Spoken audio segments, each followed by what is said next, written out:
वंदे मातरम के बारे में, वंदे मातरम की जो सालगिरह पे आपने एक बड़ा कार्यक्रम आयोजित किया था, उसमें प्रधानमंत्री जी ने भाषण दिया।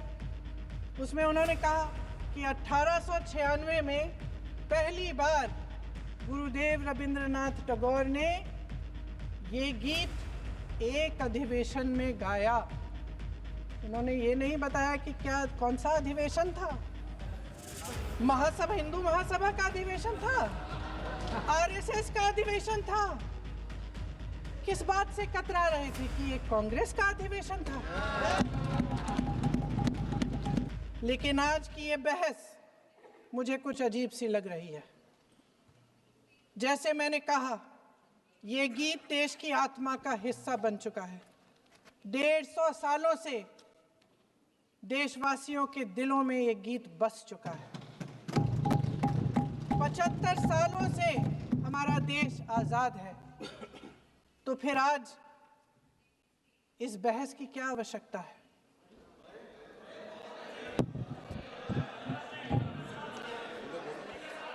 हमारा यहाँ मकसद क्या है?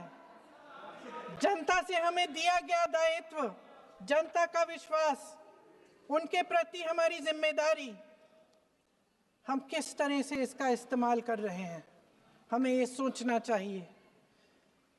क्योंकि अब इस मोड़ पर हम इस सदन में अपने राष्ट्रगीत पर भी बहस करेंगे। आपने बहस मांगी है, आपने बहस मांगी है। आप तो इलेक्टोरल रिफॉर्म्स की बहस नहीं मांग रहे थे कि जब तक हम इस पर बहस नहीं करेंगे तब तक उस पर बहस नहीं होगी।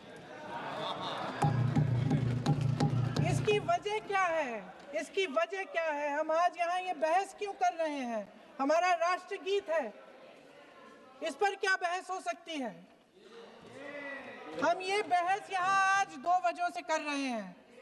पहला कि बंगाल का चुनाव आ रहा है, हमारे प्रधानमंत्री अपनी भूमिका निभाना चाहते हैं उसमें। और दूसरी वजह ये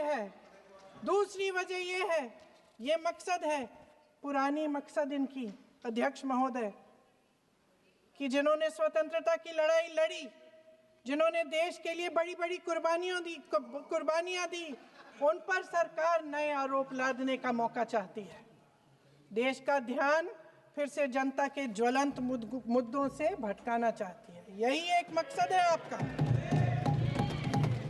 आपका मकसद है कि हम फिर से उसी अतीत में मंडराते रहें, उसी की तरफ हम देखते रहें जो हो चुका है, जो बीत चुका है। क्योंकि ये सरकार वर्तमान और भविष्य की ओर देखना ही नहीं चाहती, वे इस काबिल ही नहीं रही। सच्चाई ये है अध्यक्ष महोदय कि आज मोदी जी वह प्रधानमंत्री नहीं रहे जो एक समय में थे। सच ये है कि ये दिखने लगा है, उनका आत्मविश्वास घटने लगा है।